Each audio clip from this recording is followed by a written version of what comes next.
Assalamualaikum warahmatullahi wabarakatuh. Kami dari kelompok 9 yang beranggotakan saya sendiri, Novianti Dwi Wulandari dengan NIM 2019-12027. Yang kedua ada Nanda Putri Aulia dengan NIM 2019-12030. Yang ketiga ada Sylvia Rika Amelia dengan NIM 2019-12034.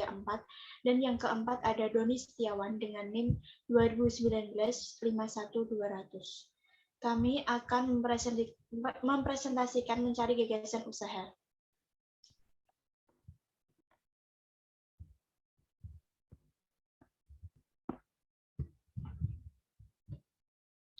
Latar belakang mencari gagasan usaha.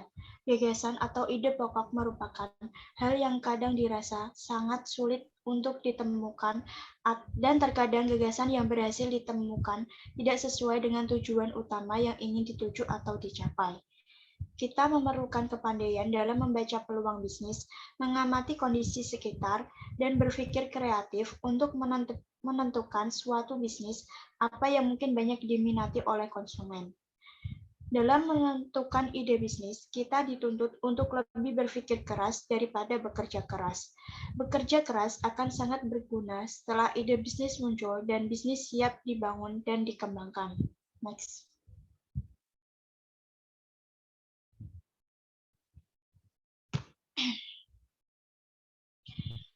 Seorang wira swasta harus berusaha untuk berkembang demi mencapai kesuksesan untuk usahanya di saat masa pandemi seperti ini. Tidak akan bisa dihindari lagi ketika virus COVID-19 telah memasuki negara Indonesia dan menjadi ancaman besar bagi para wira swasta baru yang sedang ingin mengembangkan usahanya. Hal tersebut tentu saja berdampak kepada usaha-usaha yang baru ingin dimulai oleh para wira swasta. Karena tidak adanya konsumen, maka tidak terjadi kegiatan transaksi antara penjual dan pembeli secara langsung yang terjadi di toko atau tempat usaha. Next.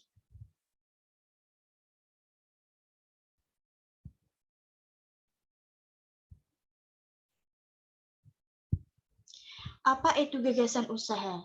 Gagasan adalah sesuatu yang dapat mendatangkan inspirasi pelaku yang mendorong munculnya sebuah ide usaha dan menduga lebih awal apakah ide yang muncul ini akan dapat menghasilkan suatu nilai tambahan atau tidak. Sedangkan usaha adalah kegiatan dengan mengerahkan tenaga pikiran atau badan untuk mencapai suatu maksud atau tujuan. Gagasan usaha sendiri merupakan suatu ide untuk mewujudkan suatu pemikiran yang baru dan diterapkan dengan suatu tindakan. Mencari gagasan usaha berarti berusaha untuk menemukan ide yang nantinya ide tersebut dapat menjadi suatu langkah awal dalam menentukan bisnis apa yang akan dibangun.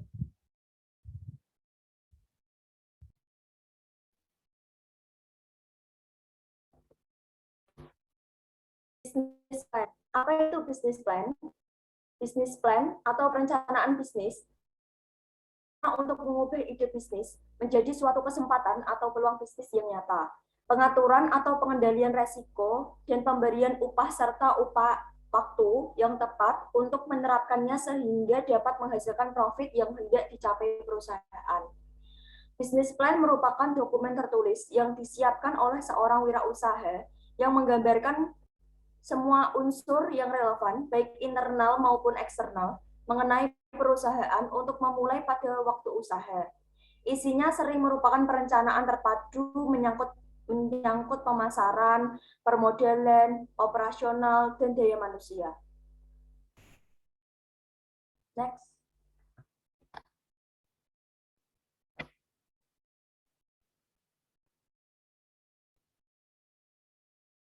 Gagasan usaha. Yang pertama, tidak adanya kepercayaan diri. Kepercayaan diri itu dibutuhkan agar semua yang kita lakukan berjalan dengan baik. Tidak terkecuali dalam menemukan gagasan usaha. Jika Anda tidak percaya diri, ide terbaik yang telah kita buat tidak akan berjalan dengan lancar. 2. Membatasi diri. Membatasi diri di sini maksudnya adalah orang yang hanya mempunyai satu saja dan dia hanya fokus dengan ide tersebut tanpa memiliki ide yang lain.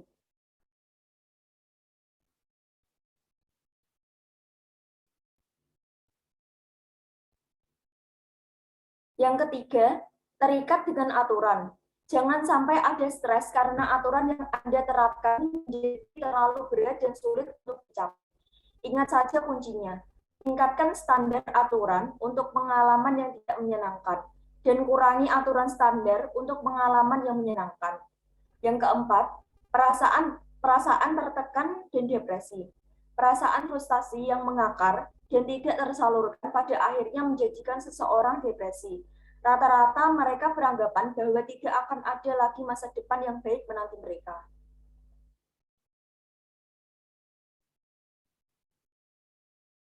Next. Hal-hal yang harus diperhatikan dalam menentukan gagasan utama. Ada 4 hal-hal yang harus diperhatikan, yaitu ada kesadaran untuk mau berubah. Daftarkan berbagai keyakinan Anda yang dirasa tidak baik atau tidak produktif. Lakukan ini dengan berpegang pada prinsip objektivitas, karena banyak di antara Anda yang mencoba mendaftarkan keyakinan yang salah. Tapi setelah membaca lagi, Anda kemudian menghapusnya dari daftar. Ini tentu ada penyebabnya. Yang utama adalah karena walaupun Anda tahu bahwa keyakinan itu salah, tapi setelah dipikirkan ternyata banyak kelebihan yang bisa Anda dapatkan dari keyakinan yang salah itu. Keyakinan mana yang salah dan mana yang benar? Bila Anda sudah bisa mendapatkan daftarnya dan Anda siap dan sadar untuk berubah, mari kita lanjutkan ke langkah selanjutnya. Untuk slide selanjutnya akan dipresentasikan oleh Mbak Sylvie.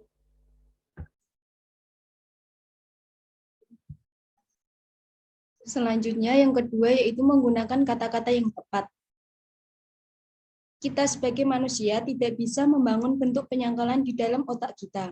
Kegagalan perintah itu dikarenakan kita tidak bisa menerima bentuk penyangkalan. Pentingnya penggunaan kata-kata positif yang tepat agar otak kita memahami apa yang kita maksudkan. Yang ketiga, mencoba menentang keyakinan lama. Apa yang dimaksud dengan mencoba menentang keyakinan lama?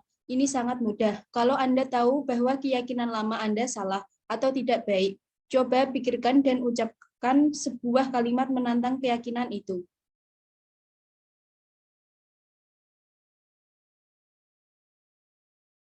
Yang keempat, memikirkan dan merealisasikannya. Bila mana Anda sudah mengubah keyakinan lama, maka harus ada tindakan konkret agar keyakinan baru yang telah kita dapatkan bisa berhasil. Artinya, kita harus bisa membuktikan dengan tindakan-tindakan bahwa keyakinan kita yang baru adalah benar dan bisa dilakukan. Kita tidak cukup hanya memikirkan, kita juga harus merealisasikan pikiran itu. Lebih lagi baik gagal dan terus mengulangi daripada tidak merealisasikannya sama sekali.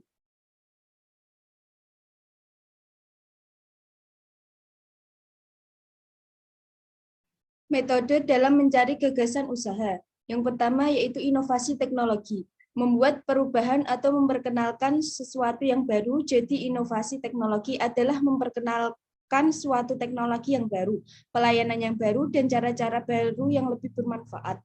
Yang kedua, pencarian langsung. Penjaringan ide usaha dapat dilakukan dengan cara mencari langsung melalui suatu riset yang telah dirancang secara teliti dengan tujuan untuk menemukan produk atau usaha baru.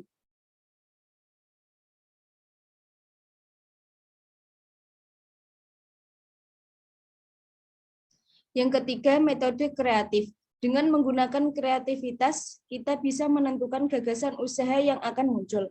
Keterampilan seseorang atau hobi yang dikembangkan menjadi suatu usaha yang kreatif, misalnya karena ada bakat melukis.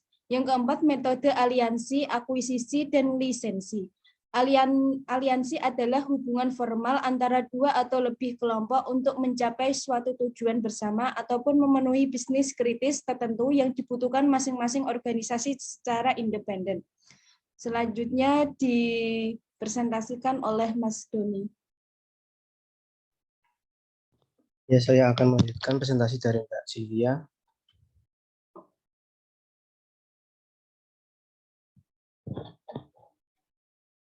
Selanjutnya, akuisisi. Akuisisi adalah pembelian suatu perusahaan oleh perusahaan lain atau oleh kelompok investor.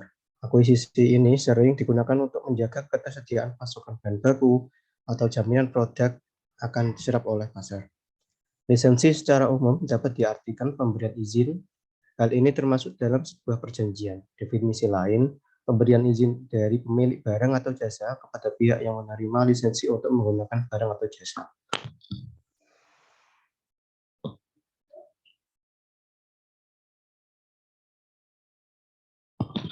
Teknis penjaringan gagasan usaha. Guna mendapatkan pilihan gagasan usaha yang baik dan memiliki nilai ekonomis yang tinggi, maka perlu dilakukan teknis penjaringan sebagai berikut. 1. Daftar alternatif gagasan yang muncul. 2. Tentukan ranking dan bobotnya. 3.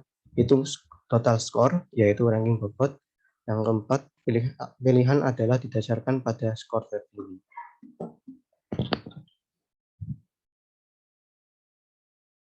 Kesimpulannya adalah modal adalah segala potensi yang dimiliki yang bisa dikerahkan untuk mewujudkan sesuatu yang ingin dicapai.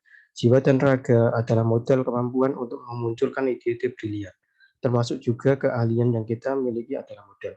Untuk mencari gagasan usaha, kita perlu modal yaitu mindset atau pola pikir. Semakin luas mindset kita, semakin mudah bagi kita untuk menemukan gagasan usaha.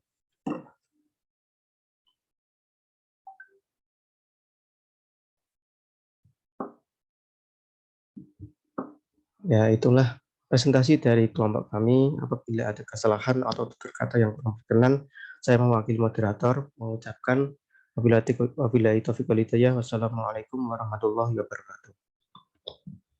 Waalaikumsalam. Waalaikumsalam warahmatullahi wabarakatuh.